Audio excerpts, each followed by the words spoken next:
Surah Yusuf မှာ Allah ရှမြတ်တခင်ကဘာကြောင့်ကျွန်တော်ပြီးခဲ့တဲ့ episode မှာပြောခဲ့တယ်လို့မျိုးတပုတ်လုံးကိုတထိုင်ထဲမှာ Allah ကခြာပေးခဲ့တယ်ဘာကြောင့် Allah ခြာပေးတာလဲခွဲပြီး Allah ပြောပြရင်ရောမရဘူးလား الحمد لله سابغ النعم وخالق الإنسان من بعد العدم فالحمد ثم الحمد ثم الحمد لك حمدا كثيرا طيبا يا رب لك أعطيتنا خيرا အရင်နဗီတွေရဲ့အကြောင်းတွေပြောသလိုမျိုးအစမှနဲ့နဲ့အလယ်မှနဲ့နဲ့အဆုံးမှနဲ့နဲ့အဲ့ဒါလိုပြောလို့မရဘူးလားဆိုတော့ဘာကြောင့်ဒီကုရ်အာန်ကျမ်းတော်မြတ်ထဲမှာဒီဆူရာကိုတပုတ်လုံးတနေရာတဲ့တထိုင်ထဲမှာ Allah ကခြာပေးခဲ့လဲဆိုတော့မက္ကာကကာဖီတွေမုရှရစ်တွေကတမန်တော်မြတ်ကြီးမုဟမ္မဒ်ရဆူလလာဆလ္လာလာဟူအလိုင်ဝါဆလမ်ကိုနဗီဖြစ်ကြောင်းနဲ့ပတ်သက်ပြီးတော့သူတို့ကခဏခဏစမ်းသက်လေးရှိပုံစံမျိုးစုံနဲ့သူတို့စမ်းသက်တမန်တော်မြတ်ကိုဟိုအရင်သူတို့စာအုပ်တွေကိုကြည့်မယ်ကြည့်ပြီးတော့ရင်တမန်တော်မြတ်ကိုလာပြီးတော့အရင်တော့ကအကြောင်းတွေကိုမေးမယ်အလ္လာဟ်ကျေးဇူးနဲ့သူတို့အဲ့လိုမျိုးမေးခွန်းတွေမေးလာပြီးဆိုတာနဲ့အလ္လာဟ်ကချက်ချင်းပဲဂျဘရာအီလ်အလိုင်ဆလာတူဝဆလမ်ကိုဆင့်လို့ပြီးတော့တမန်တော်မြတ်ကိုဒီကိစ္စတွေအားလုံးကိုအလ္လာဟ်ကဖြေရှင်းခဲ့တယ်တမန်တော်ကောင်းကောင်းမွန်မွန်သူတို့ကိုရှင်းပြခဲ့တယ်ပြောပြခဲ့တယ်သူတို့ဘာမေးလဲဘယ်တော့တောင်လဲဆိုရင်ဂျေရုဆလင်နဲ့ပတ်သက်ပြီးတော့မေးတယ်ဘတ်တူလ်မုကဒ္ဒတ်နဲ့ပတ်သက်ပြီးတော့မေးတယ်တမန်တော်အသေးစိတ်သူတို့ကို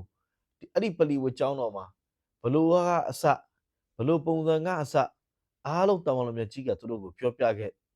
တကယ်တော့တမန်တော်မြတ်ကြီးကအွမ်မီဖြစ်တယ်မက္ကာမှာသူတို့ရဲ့မျက်စိအရှိမနဲ့တမန်တော်ကြီးလာတာဘသူစီမာမှတမန်တော်ကစာဖတ်ခဲ့တယ်ဆိုတာမရှိဘူးဘယ်စာအုပ်ကိုမှတမန်တော်လေ့လာခဲ့တယ်ဆိုတာမရှိဘူးအလ္လာဟ်ရဲ့အမိန်ပေးမှုနဲ့အလ္လာဟ်ရဲ့အတိပေးမှုသာလင်တမန်တော်မြတ်ကြီးရဲ့ထံမှာရှိတယ်အဲ့ဒီအရာနဲ့ပဲတမန်တော်မြတ်ကဝဟီနဲ့ပဲသူတို့ကိုပြန်ဖြေရှင်းလေးရှိအခုသူတို့ကတရက်ဒီဝါယတ်တပုတ်အရတမန်တော်မြတ်စီကိုလာပြီးတော့ဗာပြောလဲဆိုတော့အကယ်၍အသင်ကနဗီဖြစ်တယ်ဆိုရင်ယာကုပ်ကသားတွေအကြောင်းကိုအသင်ပြောပြပါနောက်ထပ်အဆိုတစ်ခုမှလာရှိတယ်ယူဆုဖ်ရဲ့အကြောင်းကိုအသင်ပြောပြယူဆုဖ်နဗီရဲ့အကြောင်းကိုအသင်ပြောပြလို့ရမလားကောင်းပြီဆိုပြီးတော့တမန်တော်မြတ်ကြီးကသူတို့ကိုငါပြောပြမယ်ဆိုပြီးတော့သူတို့ကိုချိန်လိုက်အလ္လာဟ်ဘက်ကနေပြီးတော့အလ္လာဟ်ကဂျဘရာအီလ်ကိုဆင့်လို့ပြီးတော့ဂျဘရာအီလ်အလိုင်ဆလာတူဝဆလမ်ဆင့်တက်လာတယ်ဆူရာယူဆုဖ်တပုတ်လုံးကိုယူလာတယ်ယူလာပြီးတမန်တော်မြတ်ကြီးစီကိုခြာပေးခဲ့အဲ့ဒီပုံမှာတမန်တော်မြတ်ကြီးကယူဆုဖ်အလိုင်ဆလာတူဝဆလမ်ရဲ့အကြောင်း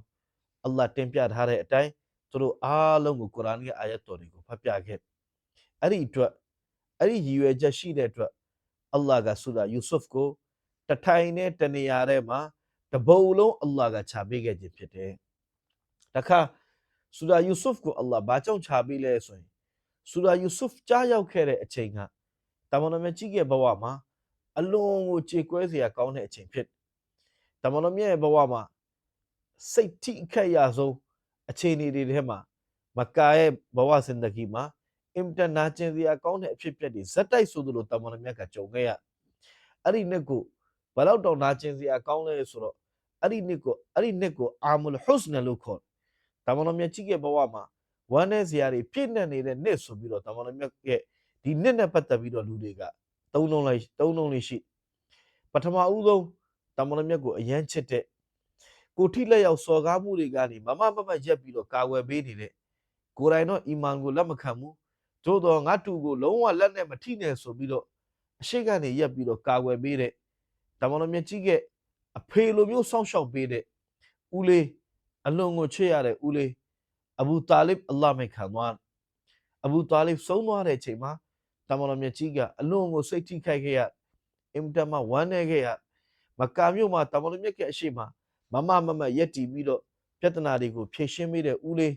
ဒီဦးလေးအလ္လာဟ်မိတ်ခံသွားပြီးတမန်တော်မက္ကာမှာခိုကိုးကမဲ့တယ်လို့ဖြစ်သွားတမန်တော်အပြင်မှာသွားဖို့တော့တမန်တော်မြတ်ကစိုးရိမ်စိတ်တွေဝင်လာအဲ့ဒါလိုအခြေအနေတွေမှာဦးလေးဆုံးပြီးတော့တိတ်မကြခင်လေးမှာပဲအလွန်ကိုချစ်ရတဲ့ဇနီးတဲ့ခဒီဂျာရဒီအလ္လာဟူတာလာနာတခင်မကြီးအလ္လာဟ်မိတ်ခံသွားအပြင်မှာဦးလေးဆုံးသွားတယ်အိမ်ထဲမှာခဒီဂျာတခင်မအလ္လာဟ်မိတ်ခံသွားတမန်တော်တော်ကိုတမန်တော်ဝမ်းနေခဲ့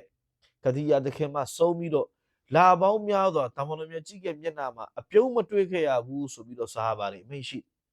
တမန်တော်အယံကိုကြေကွဲတယ်အယံဝမ်းနဲ့ အပြင်မှာအားပေးတဲ့ဦးလေးလည်းမရှိတော့ဘူးအိမ်ထဲမှာနှစ်သိမ့်ပေးတဲ့မိန်းမလည်းမရှိတော့ဘူး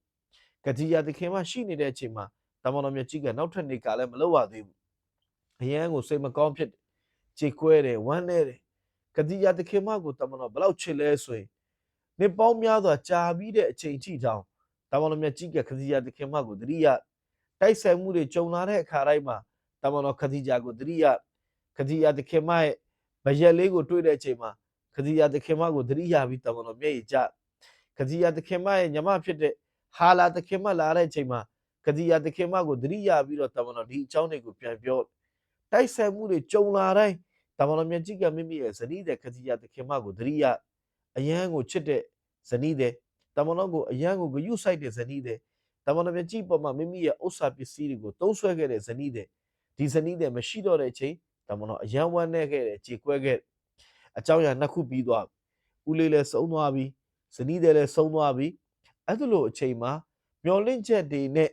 ငါမကာမြို့မှာနေလို့မဖြစ်တော့ဘူးငါနောက်တနေရာတော့သွားရမယ်တွာအစ်ကလူတွေကိုငါအစ္စလာမ်ဘက်ကိုဒါဝတ်ပေးမယ်ဆိုပြီးတော့မျောလင့်ချက်အပြည့်နဲ့တွာအစ်ကိုတွားလိုက်တာတွာအစ်ကလူတွေတမန်တော်မြတ်ကိုအလွန်ကိုကြမ်းကြမ်းတမ်းတမ်းနဲ့ဆက်ဆံခဲ့တမန်တော်ကိုဂဲတွေနဲ့ပေါက်ခဲ့တမန်တော်ကိုအယူလို့ခေါ်ခဲ့တမန်တော်ကိုနာဥဇဘိလ္လာမော်ဆီယာလို့ခေါ်ခဲ့